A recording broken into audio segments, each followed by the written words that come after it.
저는 오래전에 미국에서 신학 공부를 하고 작은 교회에서 미국에서 담임 목회를 하다가 한국 모교회에 초청이 있어서 이제 이주를 준비를 하고 있었습니다. 제가 한국 교회 이야기, 또 한국 학교 이야기, 또 한국 이야기를 하니까 막 짐을 싸고 있는데 저의 아들이 갑자기 놀다가 이런 질문을 했습니다. 아빠는 한국 사람이야? 미국 사람이야? Are you Korean or an American? 근데 갑자기 놀다가 그렇게 질문할 줄 몰랐습니다. 제가 조금 당황했습니다. 어떻게 대답해야 될까라고 생각하면서 잠시 생각하다가 저도 그대로 물었습니다. Are you Korean or American? 너 한국 사람이니? 미국 사람이니? 저희 아이도 유치원생인데 당황한 것 같아요. 미국 아이들이 대답하기 어려우면 늘 하는 스타일이 있잖아요. 어깨를 올리고 눈을 찡그리고 하는 말이 I don't know. 이해는 조금 되었습니다. 유치원 가고 프리스쿨 그 전에 학교 왔다 갔다 하면서 미국 선생님, 미국 학교에서 영어를 배우고 또 돌아오면은 동네 어린아이들과 함께 미국 아이들과 함께 놀다가 집에 오면은 누가 있냐면은 한국 엄마, 한국 아빠, 한국 할머니와 한국어를 사용하니까 자기 나름대로의 어느 정도의 그 자기 정체성, 아이덴티티에 대해서 약간 혼란을 이룬 것 같습니다. 자기는 이 땅에 태어나서 자기는 미국 사람인 것 같은데 집에 오면 환경이 달라지는 거예요. 그래서 자신이 미국에 사는데 미국인인지 한국인인지 약간 혼동, 즉 아이덴티티의 혼란을 겪었던 것 같습니다. 현재 우리 이민자들 또 이민자의 자녀들도 동일하게 유사한 이 정체성에 대한 약간의 혼란이 있습니다. 미국에 살고 미국 학교에 다니지만은 Who am I? 나는 누구인가? 라는 정체성에 자기들 나름대로의 혼란의 기간을 겪었을 것입니다. 이것을 가리켜서 우리는 정체성의 위기, Identity Crisis라고 부르고 있습니다. 이런 정체성의 위기가 이 땅에 살고 있는 하나님의 사람들, 천국 백성들에게도 동일하게 이런 경험이 어느 정도 있습니다. 물론 차원이 틀리지만은 어느 정도 하나님의 사람으로서 하나님의 백성으로 이 땅에 살아가면서 과연 내가 하나님의 사람인가 아니면은 세상의 사람인가? 오늘 성경은 이렇게 말씀하고 있습니다. 너 하나님의 사람아. 예수 그리스도를 구원의 주님으로 영접한 모든 사람에게 서다벌이 말씀하기를 너 하나님의 사람아. You man of God. 너 세상의 사람아. You man of the world. 이렇게 말씀하지 않았습니다. 그리스도를 믿고 하나님 나라의 백성이 된 사람들에게 성경은 말씀하기를 너 하나님의 사람아. 우리는 이 땅에 살아가면서 영원히 소속해 있는 나라 둘 중에 하나예요. 나는 이 세상에 영원히 속한 사람인가 아니면은 하늘나라에 영원히 속한 사람인가. 물론 우리는 이 땅에 살고 있습니다. 이 땅에 살고 있지만 하나님의 사람으로 불리우고 있습니다. 오늘 성경 말씀에 예수 그리스도를 주님으로 고백하는 하늘나라에 소속한 사람을 가서 하나님의 사람이라고 불리우고 있습니다. 오늘 성경 말씀은 아직까지 예수 그리스도를 잘 모르고 주님으로 믿지 아니하는 분들에게 직접적으로 주신 말씀은 아니에요. 아직 비그리스도인 분들은 오늘 성경 말씀이 잘 이해가 되지도 않고 이 말씀이 약간 부담이 될 수도 있습니다. 그런 분들은 우선적으로 우리를 우리의 죄로 인한 심판에서 구원하시는 그리스도 앞에 나와서 그리스도가 누구인지를 확인하는 것이 필요할 것입니다. 오늘 말씀은 예수 그리스도를 구원의 전유로 믿고 신앙을 고백하는 사람들에게 직접적으로 너 하나님의 사람이야 라고 말씀하시면서 말씀을 시작하고 있습니다. 이 지구상에 수많은 족속들이 있습니다. 이 족속들이 서로 구분하면서 차별하며 살아가고 있습니다. 하나님께서 우리를 보실 때 내가 백인인가 흑인인가 또 라티노인가, 아시안인가, 이런 구분에 대해서 하나님께서 크게 관심을 갖지 않으십니다. 하나님께서 나를 보실 때 내가 한국인인가, 일본인인가, 중국인인가, 베트남 사람이 이런 데 큰 관심을 갖지 않으십니다. 그런데 하나님께서 나를 보실 때 중요한 관심을 갖고 지켜보는 것이 있습니다. 그것은 저 사람이 아무개가 하나님의 사람인가, 아니면 영원히 아직도 세상에 속한 사람인가. 이 땅에 살아가는 수많은 족속 가운데 하나님의 관심은 저 사람이, 어떤 민족이, 어떤 사람이 이 땅에서 하나님 나라에 속한 하나님의 사람인가, 아니면 영원히 세상에 속하 있는 아직도 세상의 사람인가. 여러분과 제가 종종 물어야 할 질문이 있습니다. 나는 내 신분이 영원히 소속된 하늘나라의 사람, 하나님의 사람인가? 우리의 자녀들은 이 땅에 살고 있지만 그의 신분이 하늘나라의 Man and Woman of God, 하나님의 사람인가?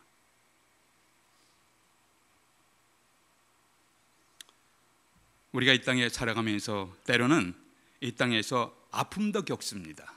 또 비신자들과 살아가면서 혼란도 겪습니다. 때로는 그들과 함께 어울려서 원하지 않는 범죄도 하게 됩니다.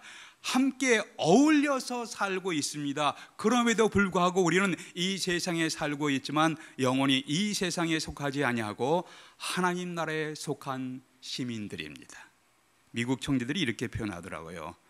We are in the world, but we are not of the world. 우리는 세상에 살고 있지만 세상에 영원히 속한 사람은 아니라고 표현하더라고요.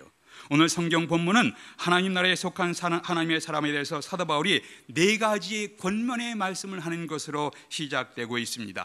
여러분, 하나님의 사람들도 고난이 닥쳐옵니다. 하나님의 사람들도 갖가지 올무와 시험에 빠지면서 허우적거릴 수가 있습니다. 하나님의 사람들도 뜻하지 않은 사건 사고로 만나서 고통을 당할 수가 있습니다.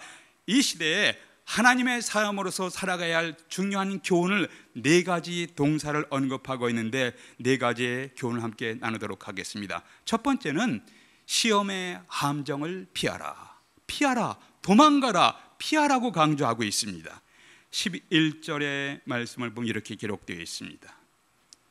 오직 너 하나님의 사람아, 이것들을 피하라. 피할 것이 있습니다. 여러분과 제가 이 땅에 살아가면서 맞부딪히지 아니하고 피해가야 할 것이 있습니다. 피해간다 그러면 겁쟁이의 모습인 것 같아요. 이것은 그러나 성경은 종종 피해가는 것을 비겁한 행동이 아니라 지혜로운 행동으로 묘사하고 있습니다. 이것들이 뭔가, 이것들을 피하라. 그런데 이것들이 무엇입니까? 여기에 이것들이라고 말씀한 다음에 10절에서 이런 말씀이 있습니다. 10절에서 돈을 사랑하며 일만하게 뿌리가 되나니 이것을 탐하는 자들은 미혹을 받아 믿음에서 떠나 많은 근심으로서 자기를 찔러도다. 성경에서 돈 자체를 죄악시하지 않았어요. 물질 자체는 죄가 아니에요. 죄악시하지 않았습니다. 물질은, 돈은 우리에게 필요한 것입니다. 우리가 노동하고 땀 흘려서 벌어야 할 것들입니다. 성경은 물질과 돈에 대해서 죄악시하지 않았습니다. 성경은 전도서 5장에서 이런 말씀을 했습니다. 하나님께 사람에게 일평생 먹고 마시며 해 아래에서 하는 모든 수고 중에서 낙을 보는 것이 선하고 아름답고 그것은 그가 누릴 몫이로다. 5장 19절에 이렇게 말씀했습니다. 어떤 사람에게는 하나님이 재물과 부여를 주사 그에게 주사 능히 누리게 하시며 제 몫을 받아 수고함으로 즐거워하게 하신 것이 하나님의 선물이라. 내가 노동을 합니다. 나가서 일합니다. 그 얻은 재물로 즐기고 감사하는 것이 합당한 모습이에요. 감리교의 장시자 요한 웨슬리 목사님이 이렇게 표현했습니다. 가능한 한 할 수 있으면 많이 벌어라. 할 수 있으면 많이 저축하라. 할 수 있으면 많이 하나님의 영광을 위해서 사용하라 라고 표현하셨습니다. 그런데 이 모든 물질과 즐거움을 주신 하나님의 자리에 물질을 안치는 물질주의, 물질 만능주의를 하나님께서 성경에 경계하신 것이에요. 하나님께서 하나님 자리에 계셔서 우리를 안내하시고 우리를 주관하시고 우리를 도우시고 하나님께서 하셔야 되는데 이 하나님의 자리에 떡하니 하나님을 밀어내고 앉아있는 것이 물질이에요. 물질주의가 우리의 삶을 황폐하게 만드는 것입니다. 그래서 오늘 구절은 이렇게 말씀하고 있습니다. 구절에 보니까 부하려 하는 자들은 시험과 울무와 여러 가지 어리석고 해로운 욕심에 떨어지나니 곧 사람으로 파멸과 멸망에 빠지게 하는 것이라. 물질 자체 부하려 하는 자체가 아니라 하나님 자리에 하나님을 밀어내고 물질이 있어서 하나님 대신 나를 주관하고 나를 컨트롤하는 물질 만능주의가 내 삶을 파멸로 무의미하게 만드는 것을 경계하고 있습니다. 여러분들이, 우리 모두가 현대인들이 물질을 우상 숭배하고 있는 것을 잘 경험하셨을 겁니다. 사실 물질이 얼마나 중요합니까? 물질이 하나님 자리에 앉아서 우리의 모든 삶, 전반의 삶을 조정하고 있는 모습을 보셨을 것입니다. 예수님이 이렇게 물질이 하나님과 비등하고 하나님과 경쟁할 수 있다는 것을 미리 아셨습니다. 그리고 하나님 대신 물질이 인생을 주관하고 하나님 대신 물질이 인생 모든 것을 주관할 수 있다는 위험을 아시면서 복음서에서 마태복음 6장에 이렇게 말씀하셨습니다. 너희가 하나님과 재물이란 두 주인을 섬기지 못하느니라.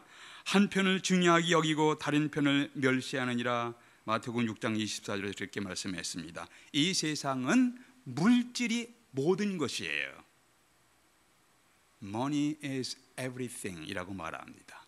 물질이 사람의 모든 것을 주관할 수 있다고 생각하고 있습니다. 제가 오늘 신문에 보니까 한국의 결혼정보회사에서 문의 오는 사람들 중에 어떤 사람들은 노골적으로 첫 번째 만남을 가지는 상대방을 고를 때 첫 번째 질문이 그 사람이 월급이 얼마나 됩니까? 자기는 몇백 이상 되는 사람을 소개해 주십시오. 그러니까 다른 거 다 필요 없고 우선적으로 직접 만나서 외모도 좀 보고 성품도 좀 보고 가정도 보고 배경도 보기 전에 우선적으로, 그건 차선책이고 우선적으로 내가 만날 상대방의 우선 넘버원 월급이 얼마나 됩니까? 자기 나름대로의 기준을 정해놓고 그 기준 월급에 도달하지 못하면 만남 자체를 안 하는 거예요. 물질로 사람의 가치를 결정하고 돈이면 무엇인지 할 수 있다고 외치는 물질 만능주의가 세상의 풍조입니다. 그런데 이런 물질 만능주의의 세상의 풍조가 신앙 공동체인 교회에 들어와서 교회 공동체를, 신앙 공동체를 세속화하고 무기력하게 만들고 성도들을 타락하는 풍조에 대해서 오늘 본문은 너 하나님의 사람이여 물질을 우상시하는 물질 만능주의의 함정에 피하라 라는 메시지예요. 돈이 많으면 좋죠. 많은 돈으로 아름다운 집은 살 수가 있지만 아름다운 가정, 뷰티풀 하우스는 살 수 있지만 해피 앤 스윗 홈은 돈으로 살 수 없습니다. 많은 돈으로 좋은 침대는 살 수 있지만 편안한 잠은 살 수 없습니다. 많은 돈으로 유능한 의사를 만나서 조금 더 오래 살 수 있지만 죽음으로부터 생명을 구입할 수는 없습니다. 많은 돈으로 파티를 열고 사람들을 초청해서 즐길 수는 있지만은 많은 돈으로 마음을 나눌 수 있는 진정한 친구는 살 수 없습니다. 많은 돈으로 지옥을 향해 가고 있는 사람을 그 돈으로 지옥으로부터 사서 천국으로 이끌어낼 수는 없습니다.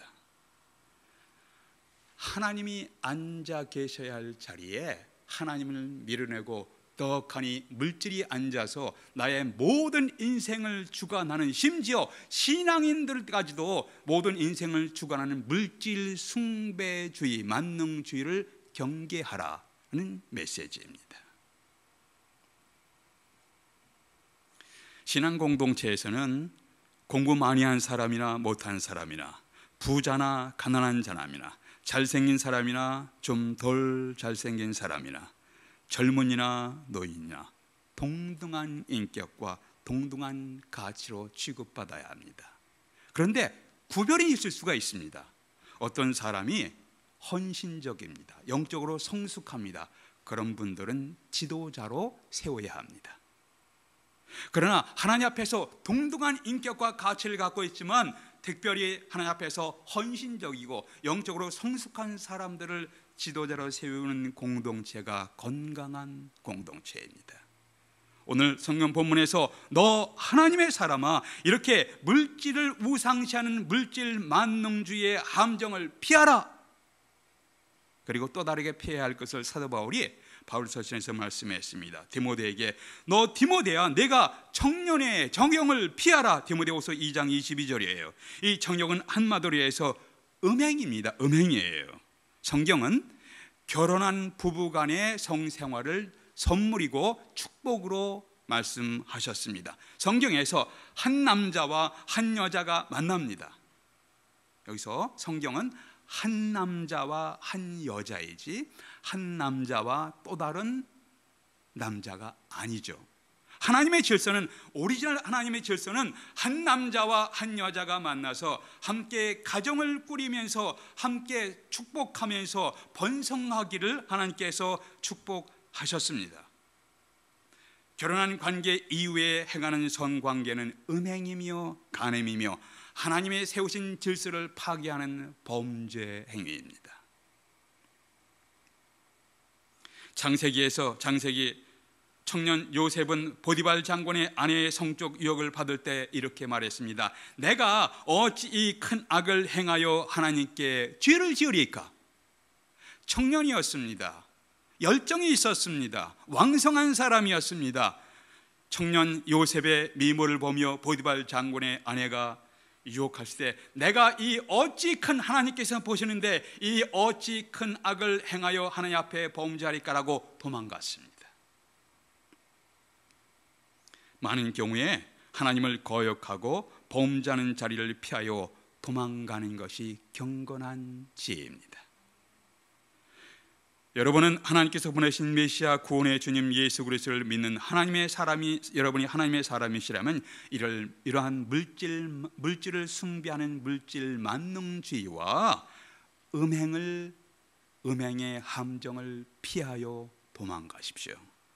그래야 인생의 허무함과 파멸과 내 인생을 무의미하게 만드는 멸망의 자리에서 우리는 벗어날 수가 있습니다. 피하라. 물질주의의 함정과 음행을 피하라. 두 번째 강조한 것이 쫓으라, 따르라예요. 무엇을 따르라 하냐면은 경건의 삶을 따르라.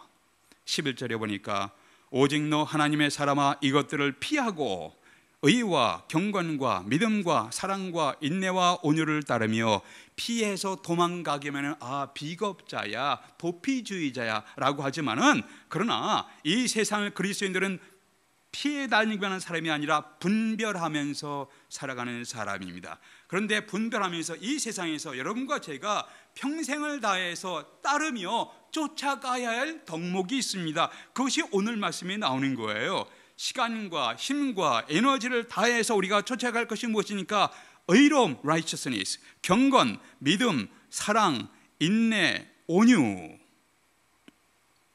여러분과 저 자신에게 한번 물어볼 질문이 있습니다. 나는 하나님께서 말씀하신 이런 경건의 삶, 경건의 덕목을 위해서 내 시간을 투자하고 있는가? 내 마음을 쏟고 있는가? 내 시간과 에너지를 하나님께서 추구하라고 하신 경건의 삶을 위해서 얼마나 내가 쏟고 따라가고 있는가? 우리 한국 사람들이 좀 더 힘써서 배워야 할 것이 바로 인내와 온유의 덕목이라고 생각합니다. 일하는 데는 아마 빨리빨리가 좋을 겁니다. 빨리 일을 처리하니까. 그러나 이 인내와 온유가 없으면 대인관계의 갈등이 일어나기가 쉽습니다. 너무 성급하게 하면은 하나님의 말씀에 따라서 좀 여유 있게 순서를 맡아서 하지 너무 성급하면은 갈등이 발생할 소지가 있습니다. 여기서 말씀하는 온유는 나약함이 아니라 자신의 능력을 절제하는 품성입니다. 미국 청대들이 이렇게 얘기하더라고요. 온유한 것, meekness is not weakness. 온유는 나약함이 아니다. 다시 말해서 온유라는 것은 내가 행할 수가 있는데 행하지 아니하고 하나님의 영광과 덕을 세우기 위해서 절제하는 능력이 온유예요. 경건한 삶을, 여러분은 하나님의 사람으로서 경건한 생활을 배우면서 경건한 삶을 배우기 위해서 얼마나 여러분의 시간을 투자하시고 에너지를 투자하시고 마음을 투자하고 계십니까? 규칙적으로 여러분은 시간을 내고 계십니까? 제가 지난주가 아니라 어제죠, 토요일 날 새벽 예배 가보니까 예배 끝나고 난 다음에 같이 음식을 나누는데 만찬이에요. 여러분, 기도도 하시고 멀으시면 집에서 기도하셔도 좋지만 집중적으로 규칙적으로 기도하시고 교제하시는 삶이 여러분의 신앙생활을 더욱 건강하게 만드실 겁니다. 우리 삶을 경건하게 만드는, 경건한 삶을 발견하는 두 가지 중요한 방편을 성경을 말씀하고 있습니다. 그것은 디모데전서 4장 5절에 보니까 하나님의 말씀과 기도로 거룩하여야 됩니다. 우리가 경건한 삶을 위해서 두 가지 방편은 늘 기억해야 돼요. 하나님의 감동으로 기록된 성경 말씀을 가까이 하고 규칙적으로 기도하는 삶은 계속해서 우리가 힘써야 합니다. 여러분은 경건한 삶을 위해서 규칙적으로 성경 말씀을 가까이 하며 기도하시는 삶을 배워가고 계십니까? 피해야 할 것이 있습니다. 두 번째는 쫓아야 할 것이 있으면 세 번째는 싸워야 할 것이, 싸우라, fight라고 말씀하고 12절 보세요. 12절 보니까 믿음의 선한 싸움을 싸우라. 싸움이라고 하면 사람들이 점잖지 못한 행동이야, 신사답지 못한 행동이라고 생각됩니다. 그러나 바울은 싸운 사람이었습니다. 그러니 이렇게 표현합니다. 내가 선한 싸움을 싸웠다. 그의 인생 말년에 기록된 서신 디모데후서 4장 7절에서 내가 선한 싸움을, 이제까지 내 인생을 통해서 내가 선한 싸움을 싸웠다고 말씀하고 있습니다. 사도 바울은 복음을 위해서, 하나님의 영광을 위해서, 진리를 위해서, 믿음을 지키기 위해서 복음을 전파하면서 선한 싸움, good fight, 선한 싸움을 싸웠습니다. 사도 바울이 선한 싸움을 싸웠다면 여러분과 저도 선한 싸움을 싸워야 합니다. 내 자신을 지키고 하나님의 영광을 위해서, 가정을 신앙적으로 영적으로 지키고 하나님의 영광을 위해서, 하나님의 신앙의 공동체인 교회를 지키고 하나님의 영광을 위해서 때로는 선한 싸움을 싸우는 것이 필요합니다. 우리의 싸움은 ugly, dirty 그런 싸움이 아니라 good fight, 선한 싸움이에요.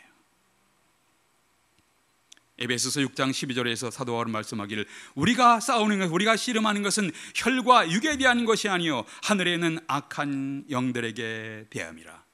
우리는 하나님의 복음을 위해 자신을 악한 영들로부터 자신과 가정과 신앙 공동체를 보호하기 위해서 믿음의 선한 싸움, good fight, 이런들 어떠하리 저런들 어떠하리 흐느적거리는 삶이 아니라 복음의 진리를 위해서 우리에게는 좋은 good fighter, 선한 싸움하는 영적인 군사가 필요합니다. 여러분과 제가 하나님의 사람이라면 주어진 삶의 현장에서 아픔과 갈등도 있지만 복음을 위해서, 하나님의 진리를 위해서 내 자신과 가정과 신앙 공동체를 보호하기 위해서 여러분 선한 싸움, good fighting, 선한 싸움을 싸우고 계십니까? 네 번째, 붙들어야 할 것이 있습니다. 오늘 성경 말씀에 쫓으라, 붙들라, 취하라고 표현하고 있습니다. 12절 후반부에 보니까 영생을 취하라. 그러니까 취하는 것은 단순히 붙잡는 것이 아니라 견고하게 take hold of eternal life, 견고하게 붙잡는 것이에요. 영생이 무엇입니까? 예수님은 영생을 이렇게 표현하셨습니다. 영생은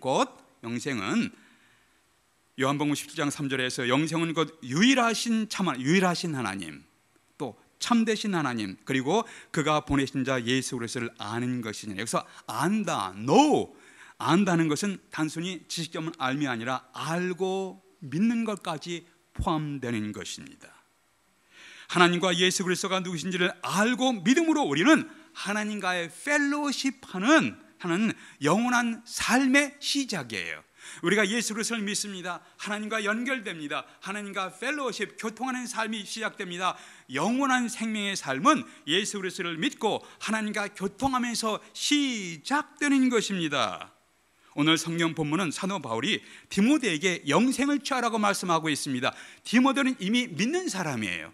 디모데는 이미 예수 그리스도를 믿고 사역자가 되고 이미 헌신된 사람입니다. 디모데 이미 영원한 생명 주님을 따르는 사람에게 어떻게 영생을 취하라, 그냥 취하라는 것이 아니라 견고히 하라, 견고히 붙들라는 의미를 갖고 있습니다. 디모데는 예수 그리스도를 믿고 하나님 아버지와 교제하는 영원한 생명의 삶을 시작했지만 그 생명의 삶을 견고히 붙잡으면서 즐기면서 감사하지 못할 수도 있었습니다. 우리가 이 땅에서 그리스도인을 살아가지만 때로는 우리에게도 갈등이 있습니다. 수많은 사건과 사고를 경험하며 살아갑니다. 감사하다가 그 다음에 좀 원망과 불평하는 삶이 될 수가 있습니다. 기뻐하다가 우울증에 빠져서 슬픔과 방황하며 고통하기도 합니다. 사업이 잘 돼가는 중에 갑자기 경제적으로 침체를 경험하기도 합니다. 성공 속에 기뻐하다가 함께 일하는 사람에게 배신당하며 좌절을 경험하기도 합니다. 우리의 삶에서는 수많은 굴곡 속에 예수 그리스도를 믿고 하나님과 펠로십하면서 커뮤니케이션하는 영원한 생명의 삶을 더 견고히 붙들라, 그렇게 말씀하는 거예요. 우리가 하나님의 사람으로 천국에 도착해서 하나님과 교제하는 삶을 온전히 누리기 이전에 이 세상의 삶 가운데는 아픔이 있습니다. 이 세상에 하나님의 사람으로 살지만 이 세상에서는 슬픔도 있습니다. 고통도, 물론 기쁨도 있습니다. 그러나 슬픔도 있습니다. 물론 영광도 있습니다. 때로는 실수해서 패배도 경험합니다. 이러한 과정에서 여러분은 예수 그리스도에 대한 믿음과 하나님 아버지와 교통하는 영원한 생명의 삶을 견고히 하면서 살아가고 계십니까? 흔들리는 세상 속에서 흔들리지 않는 견고한 영원한 생명의 삶을 붙드세요. 오늘 말씀을 정리하겠습니다. 나는 세상에 영원히 속한 세상의 사람인가, 아니면 하나님께 속한 하나님의 사람인가? 여러분 각자에게 물어보십시오.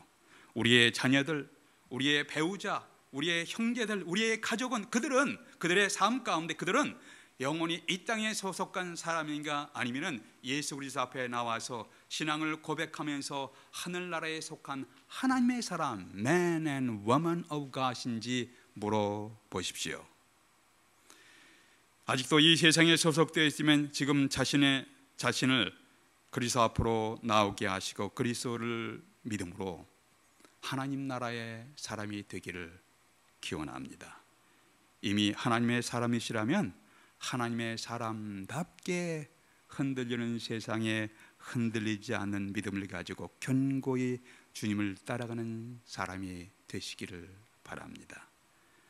말씀을 정리하겠습니다. 하나님의 사람으로서 우리가 귀 기울여야 할 4가지 기원입니다. 첫 번째는 인생을 허무하게 하고 무너지게 하는 물질 만능주의와 음행을 피하십시오.